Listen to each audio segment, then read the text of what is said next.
The story begins by introducing a man who strongly believes that strength comes from control, logic, and emotional distance.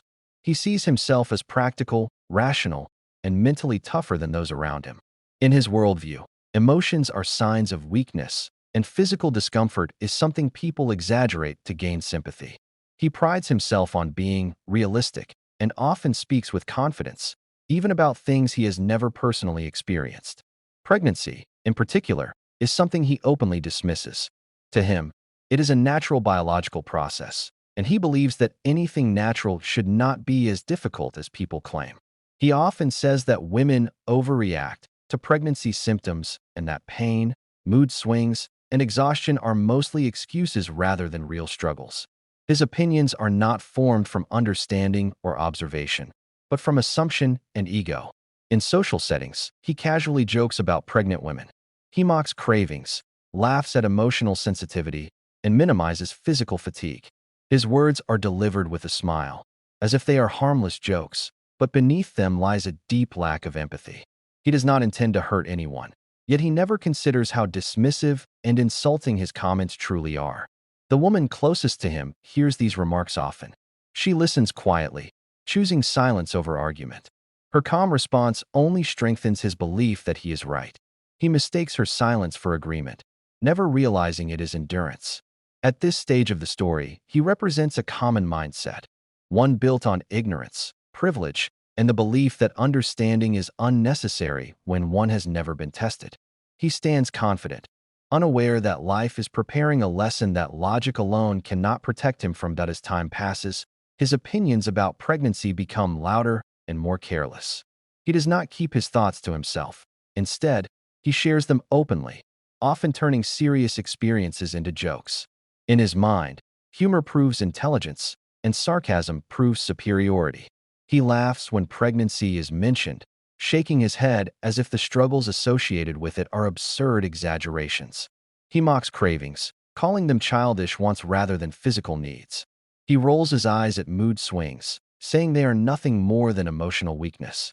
When he hears about exhaustion or discomfort, he dismisses it as laziness, insisting that people simply lack discipline. To him, pregnancy is no excuse to slow down, complain, or ask for understanding. His words are often framed as honest opinions. He claims he is just being realistic, not cruel. Yet his realism is shallow, built on distance rather than knowledge. He has never felt the changes he criticizes, but that does not stop him from speaking as if he understands them completely. In conversations, he dominates the tone. Others may fall silent or change the subject, but he continues, enjoying the confidence that comes with never being challenged. Each joke strengthens his belief that he is right. Each laugh from others reinforces his arrogance. The woman closest to him remains quiet through it all. She listens as her experiences are reduced to punchlines. Her silence is not agreement, it is self-control. But he does not recognize this difference. He assumes that if no one argues, then no harm is done. At this stage, his mockery is not just careless speech. It becomes a reflection of who he is, a man untouched by struggle, protected by ignorance, and convinced that empathy is unnecessary when something has not happened to him. The woman listens to his words without interruption. She hears every joke, every dismissive comment, and every careless opinion, yet she chooses not to respond. Not because she agrees with him, but because she understands something he does not, that some people are not ready to listen until life teaches them directly. Her silence is deliberate, shaped by patience rather than weakness. Inside her, emotions rise and settle quietly. She feels the weight of his words, especially when they reduce her lived experience to exaggeration or drama. There are moments when she wants to speak, to explain the exhaustion, the emotional shifts, and the constant strain that pregnancy brings. But she knows that explanation would only turn into argument, and argument would only strengthen his ego. She carries herself with calm dignity. Her silence becomes a shield, protecting her from unnecessary conflict. To the outside world, she appears composed and unbothered. Few can see the effort it takes to remain quiet in the face of dismissal. She has learned that strength does not always speak loudly. Sometimes it simply endures. He misunderstands her quietness completely. To him, her lack of reaction feels like confirmation. He assumes that if she truly struggled, she would protest. He mistakes patience for acceptance and endurance for agreement. This misunderstanding deepens the gap between them. In reality, her silence holds wisdom. She knows that life has its own way of correcting arrogance. She trusts that experience will succeed where words fail. Without saying it aloud, she accepts that some lessons cannot be taught, they must be lived. At this point in the story, her silence becomes one of the most powerful elements. It stands in contrast to his noise, his confidence, and his mockery. Quietly, it prepares the ground for the transformation that is yet to come. The change begins quietly, almost unnoticeably. At first, he dismisses it as fatigue from work or stress from daily responsibilities. A strange heaviness settles in his body, the kind that sleep does not fix. He wakes up feeling unrest, his mind foggy, his movements slower than usual. Still, he refuses to give it importance. Admitting discomfort has never been part of who he is. As days pass, the sensations grow harder to ignore. His appetite shifts unpredictably. Certain smells suddenly bother him, making him uneasy for reasons he cannot explain. His emotions feel unfamiliar. Irritation appears without cause, and moments of sadness arrive uninvited. This lack of control frustrates him deeply. He searches for logical explanations. He tells himself it is temporary, that everyone feels off sometimes. But deep down, a quiet unease begins to form. Something is different. Something is wrong. What unsettles him most is the familiarity of it all. The symptoms feel disturbingly similar to the things he once mocked. The thought crosses his mind briefly, only to be pushed away immediately. He refuses to connect himself to those experiences. The idea feels impossible, almost humiliating. Around him, life continues as normal. People speak, laugh, and move forward, unaware of the shift taking place inside him. The woman notices the change, though she says nothing. She observes his restlessness, his silence, his confusion. Her expression remains calm, but her eyes reflect awareness. This unexpected turn marks the beginning of discomfort, not just in his body, but in his certainty. For the first time, his confidence feels fragile. The foundation of his beliefs begins to crack, though he is not yet ready to acknowledge it. At this moment in the story, nothing is explained and nothing is resolved. The change has started, quietly and relentlessly, setting the stage for a lesson he never believed he would have to learn. The discomfort no longer remains subtle. It settles into his daily life, following him from morning until night. He feels drained even after resting, as if his body is carrying a weight he cannot see. Simple tasks begin to feel heavier, requiring more effort than they ever did before. The sense of control he once took pride in starts to slip away. Physically, his body reacts in unfamiliar ways.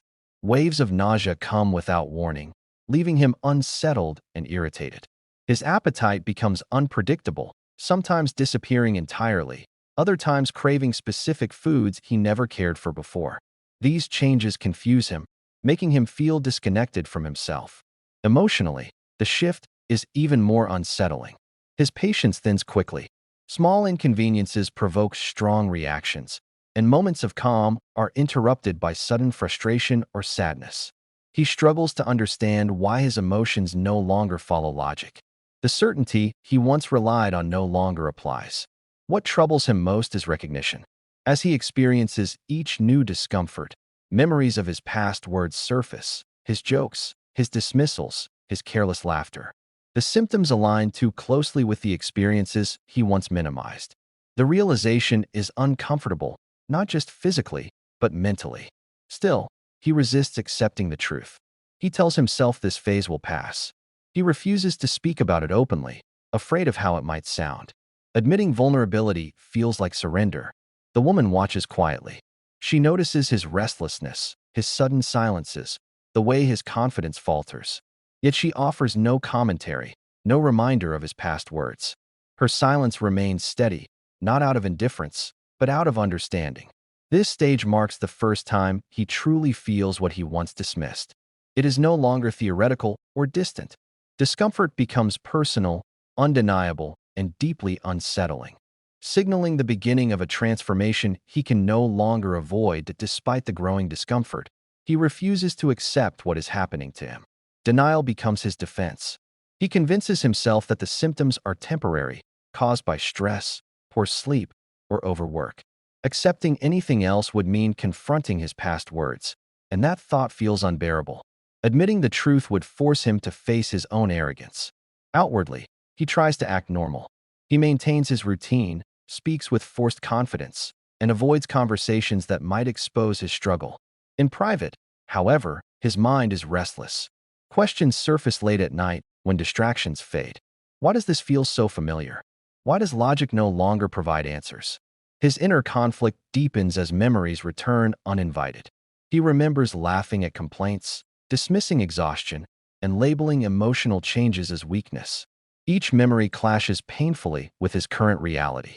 The man who once spoke with certainty now feels trapped between pride and honesty. Shame begins to creep in. He worries about how it would look if he acknowledged his condition, how others might judge him. More than that, he fears judging himself. The image he built, strong, unaffected, superior, starts to crumble. At times, frustration turns into anger. He snaps over small things, then withdraws, confused by his own reactions. He feels isolated even when surrounded by people, unable to explain what he is experiencing without exposing his vulnerability. The woman senses this struggle. She notices the tension in his posture, the hesitation in his voice, the moments when he falls silent mid-sentence. Still, she does not confront him. Her quiet presence contrasts with the storm inside him. This phase is marked by resistance. He stands at the edge of understanding, but refuses to step forward. Denial delays the lesson, but it cannot stop it. The conflict within him grows stronger, pushing him closer to a truth he can no longer ignore. The realization does not arrive suddenly. It unfolds slowly, settling into him through quiet moments rather than dramatic ones.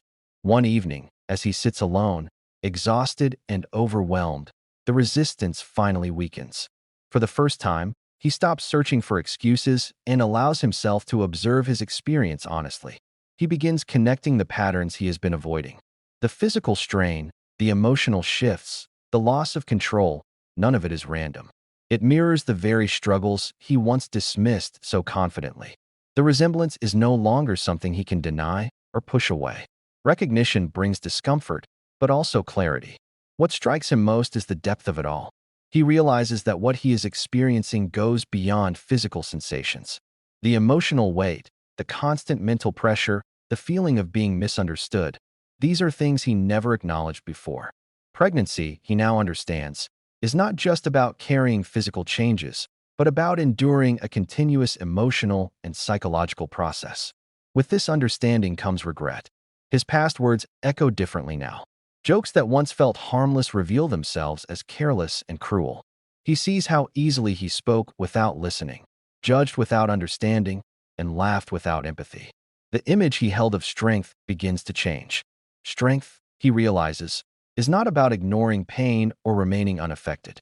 It is about endurance, patience, and the ability to carry responsibility quietly. In this moment, the woman's silence takes on new meaning. What he once saw as passivity now appears as resilience. This realization marks a turning point. It does not erase his discomfort, but it reshapes it. Pain becomes a teacher rather than an enemy. For the first time, he understands, not through explanation, but through experience. And that understanding changes him in ways words never could do. He does not apologize with words. When the realization settles in, language feels inadequate. What could he say that would undo years of careless remarks and quiet disrespect? Instead, his apology begins to show itself through change. His behavior shifts in small but meaningful ways. He listens more and speaks less. Where he once interrupted or dismissed, he now pauses. His tone softens, losing the sharpness that once defined him. These changes are subtle, but they are honest. Around the woman, his presence becomes different. He watches her more closely, not with judgment, but with awareness. He notices the calm strength in her posture, the patience in her silence, and the effort behind her composure. For the first time, he sees what he failed to recognize before. There are moments when their eyes meet, an unspoken understanding passes between them. He does not defend his past or try to explain it away. He accepts responsibility quietly. The apology lives in restraint, in respect, in the absence of mockery. The woman notices the shift. She senses the sincerity behind his silence. She does not demand an explanation or acknowledgement. She understands that growth does not always announce itself. Sometimes it simply appears in changed behavior. This stage of the story is gentle but powerful. There is no dramatic confrontation, no emotional speech. Instead, there is humility. His ego loosens its grip, making space for empathy. The silent apology is not meant to erase the past, but to honor it by doing better. It becomes proof that understanding has taken root. Through quiet action rather than spoken regret, he begins to rebuild what his words once weakened. The change within him becomes steady and unmistakable. What began as discomfort has now reshaped the way he sees the world. His old confidence, once built on judgment and distance, gives way to reflection. He no longer feels the need to dominate conversations or assert opinions without understanding. Silence, once something he misunderstood, now feels meaningful. He begins to view pregnancy and struggle in general through a wider lens. He understands that pain cannot be measured from the outside and that experiences differ in ways logic alone cannot explain. What he once labeled as weakness now appears as strength carried quietly and consistently. His respect for the woman deepens. He no longer sees her silence as passivity, but as endurance. Her ability to remain composed under dismissal becomes something he admires. He recognizes that resilience does not always demand acknowledgement. It often survives without it. This transformation extends beyond her. He becomes more mindful with others as well. He listens carefully, asks questions instead of assuming, and holds back judgment. He notices how easily people minimize experiences they have never lived and recognizes that he once did the same. The idea of strength changes completely for him. Strength is no longer about control or emotional distance. It becomes about empathy, patience, and the willingness to accept vulnerability. He learns that understanding does not weaken a person, it deepens them. Though his discomfort has not disappeared, it no longer feels meaningless. It has given him perspective. He sees now that growth often comes through humility rather than certainty. This stage of the story reflects a quiet evolution. There is no sudden perfection, only awareness. He has not become flawless, but he has become conscious. And that awareness marks a transformation far more powerful than the confidence he once carried. The experience eventually comes to an end, but its impact stays with him. When the discomfort fades, it does not take the lesson with it. Instead, it leaves behind a quiet awareness that reshapes how he moves through life. He is no longer the man who spoke with certainty about things he did not understand. One day, in a moment of calm reflection, he finally speaks the words he once avoided. There is no audience and no need for explanation. He simply says, "I was wrong." The sentence is brief, but it carries the weight of everything he has learned. It is not spoken out of guilt alone, but out of honesty. The woman hears it without surprise. She does not react dramatically or demand more. She understands that acknowledgement is enough. Growth, after all, is not proven by apologies alone, but by lasting change. And she has already seen that change in him. The story closes with a clear message. Empathy cannot be borrowed, it must be lived. Judging pain from a distance creates ignorance, while experiencing it creates understanding. His journey shows that mocking what you have never endured reveals more about arrogance than truth. The moral extends beyond pregnancy. It speaks to every form of unseen struggle. People carry burdens quietly, often without explanation or validation. Dismissing those burdens does not make them smaller. It only exposes a lack of compassion. In the end, he learns that real strength is not found in certainty or control, but in humility and respect. Life taught him a lesson he once laughed at, and through it, he became someone capable of understanding rather than judging. The story ends not with triumph, but with wisdom, and that is its true resolution.